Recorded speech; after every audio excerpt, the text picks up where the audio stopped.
Guten Tag, was wollen Sie? Achso, herzlichen Glückwunsch, guten Abend zusammen und hallo bei einer besonders veredelten Ausgabe von Fast Forward hier im Crowded House of Emotion und heute mit einem absoluten Spitzengast. Und zwar hat sich eine Stunde vor seinem letzten Deutschlandkonzert Anfang Juli Sir David Bowie 10 Minuten für mich frei machen können, wohlgemerkt 10 Minuten nur. Da kann man nicht einfach mal so locker ins Blaue plaudern und sich nach der Katze erkundigen oder eine Diskussion anfangen über den VfL Stuttgart oder so. Da wird hart am Thema entlang gesprochen, aber das seht ihr gleich selber. Gleich also zu Gast David Bowie und drumherum haben wir ein paar ältere Bowie-Videos rumgeflochten und beim ersten, das ihr jetzt sehen könnt, da ist eigentlich direkt schon alles aus. Hier ist er, David Bowie aus dem Jahre 1977 mit einem Song, der bitte niemals wieder gecovert werden darf. Vor allem nicht von diesen Wallflowers oder wie die heißen. Heroes, bitte.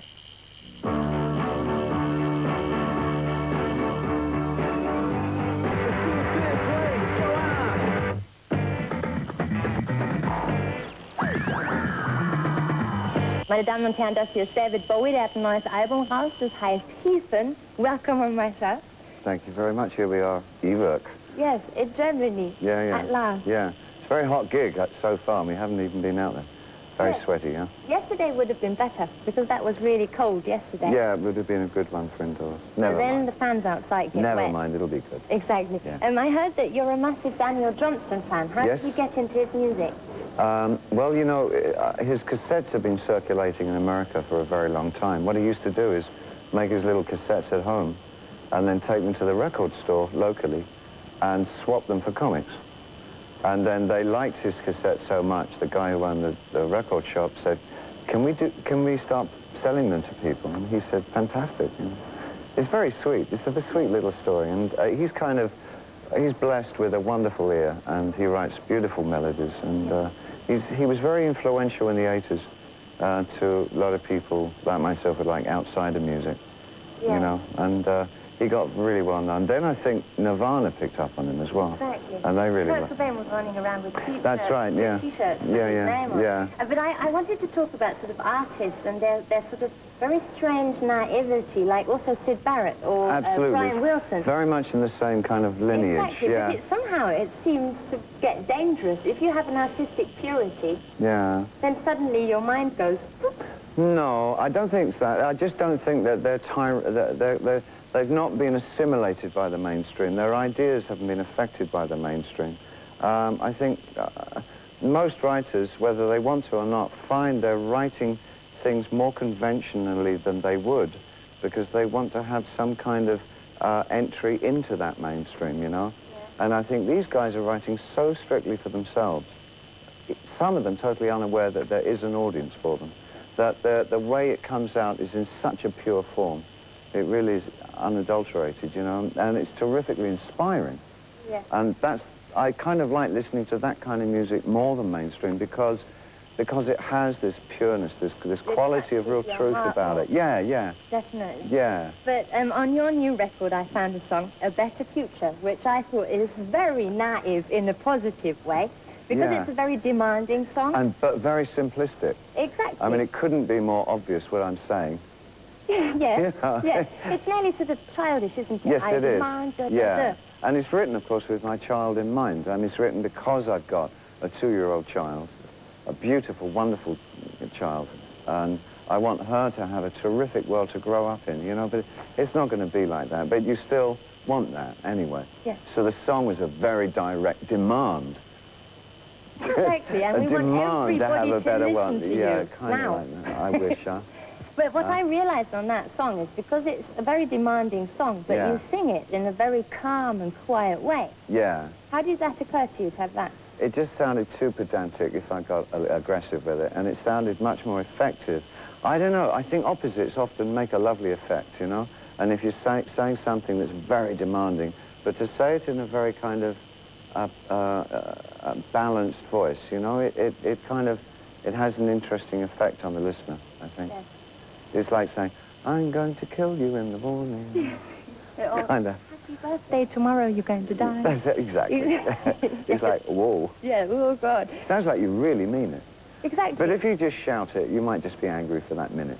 And mafia bosses, they're always very calm, aren't That's very true, yeah. Yeah. Absolutely, yeah, yeah. There's this incredible ballad on your new record called Slip Away. Oh, you like that, do Yes, you? very much. We're doing that tonight. Good. Yeah. Is that about people who live in the past? It's actually about, well, it's about the past more than the people that lived in it, I think.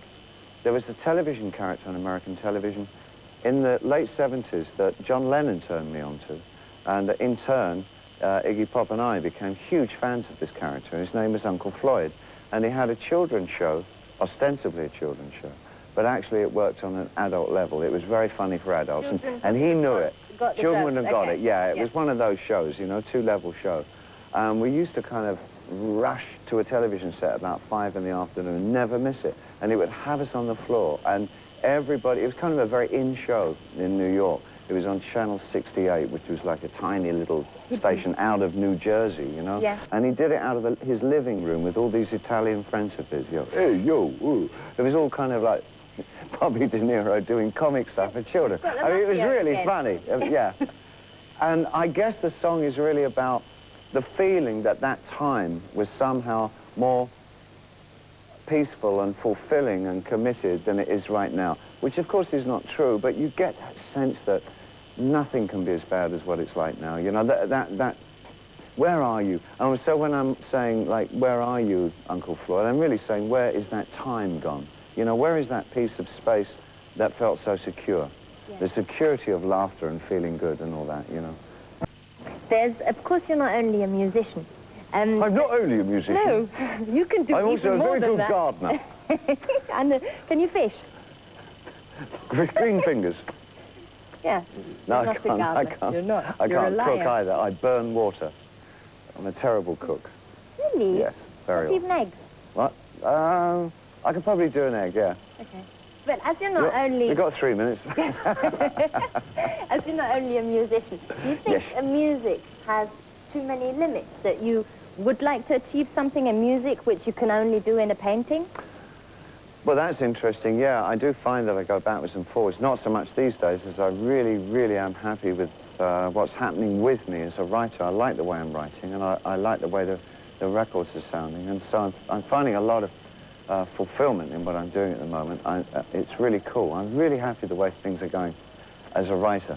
But I did find there was one time when I would just alternate all the time, go literally from song to painting and backwards and forwards. But what I found is that one would help the other. And it would, if I got to a block on the song, I would often go kind of, I don't know how to describe it, but I'd paint it out. I'd paint out the song, maybe not in a figurative, literal way, but I paint out the weight of the song, or the kind of the aesthetic of the song, and often it would clue me, it would give me a breakthrough, and I'd go back to the song again. I know what it's missing, and I'd go back, and, you know, they're kind of reciprocal. They kind of help each other. Yeah. Yeah. Hey. But I do enjoy both very much. I'd like to talk about the Pixies. You Hey. covered them? Hey, what? Yeah, Pixies. Yes. Italian band, you know. Oh, no, God, no, don't. No, Really? thanks. No, no, no. No. And you covered Cactus Yeah. on your new record. Yeah. But the Pixies, they always run around, or used to run around, and Yeah. say that they were influenced by you. What is it like for you? Oh, that I mean, everybody I was runs so around flattered when I heard. You know, Charles came and did a gig with me in '97. He came to New York. I had a 50th birthday show, and he came up and sang a couple of songs with me. It was lovely. We had worked together before in the early '90s when I had the band Tin Machine. We were sort of doing shows together in Europe. Because at that time, the Pixies, they were just splitting up, which is so, I thought was really sad. They should never have split up. They were such an important band. For me and my friends at the time, I think we thought that the Pixies and do come, there's about 50 people just want to come. I wouldn't. The Pixies and Sonic Youth, really, I think in the 80s were the bands that we thought were any good, you know. They were the only two, actually, that were doing much interesting. It just seemed to me a real shame that America itself didn't support the Pixies, you know? And it's their own country, and nobody bought them. First time I saw them in America was at a high school hop type thing. Oh, this is at the peak of their popularity in Europe. And there was like 50 people there. I couldn't believe it. There was really no recognition for them in America. Yeah. And they broke up because of that. There was just no support. And I just thought that unfortunate. It's always a shame that bands like that, and then afterwards, when they've broken up, Afterwards, lots of people then realise, they say, oh, what a great band they were, blah, blah, blah. Then kind of, you yeah, I know. realise how super the person was. It kind of, it is a bit like that. Yeah, yeah. Was that too sad now? No, for no, the no. ending? No, it puts me in the right mood for a show. Sorry. I am a bit negative sometimes. No, my songs are all sad anyway. No, I've got some happy ones tonight. Yes, they are. There are lots of I'm doing some happy ones. Yes. We're through already. In between the great slabs of miserable Making things. Everybody cry in the sunshine. Yeah. Thank you very much. It's been my great pleasure. Were we quick enough? You were, Charlotte. You were great. Thank you. You're true to your word. Thank you very much, everyone. Freunde der ruppigen Tanzmusik, für heute ist Schluss. Hier gleich gibt es hier jetzt noch Trendspotting mit der Funkband, die euer Herz will, International Pony. Am Montag geht es weiter mit Fast Forward und dann gibt es unter anderem eine neue Folge von legendärer Plattencover und was sie uns sagen wollen. Und hier und jetzt zum Schluss für euch noch eine neue Folge von unserer Rubrik Aufreger der Woche. Diesmal mit den 4 von Ready Made. Viel Spaß, ich bin raus. Tschüss.